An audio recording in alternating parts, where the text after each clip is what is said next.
C'est l'image du jour en ce samedi de contestation. Les routiers avaient organisé des barrages filtrants dans 15 régions. Plusieurs milliers de camions à l'arrêt ont perturbé la circulation pour réclamer l'abandon de l'écotaxe.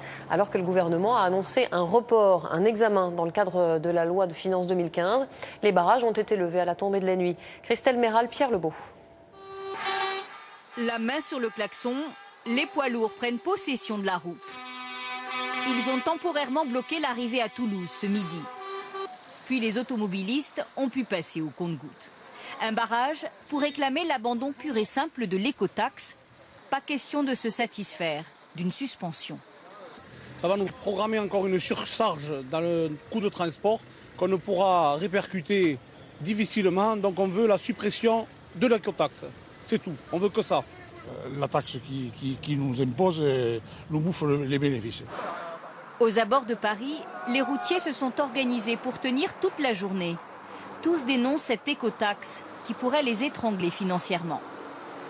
Cette femme est comptable d'une petite entreprise de transport et manifeste pour la première fois.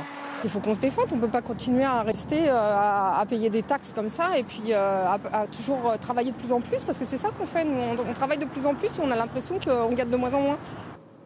Partout en France, ici en Lorraine, environ 3500 camions ont mené des opérations escargots.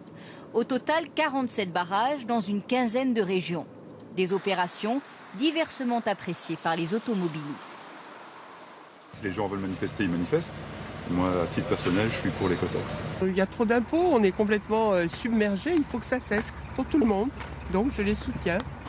Ce soir, les barrages sont levés. Les transporteurs routiers ont déjà prévu de nouvelles actions lundi et menacent de les poursuivre tant que l'écotaxe n'est pas abandonnée.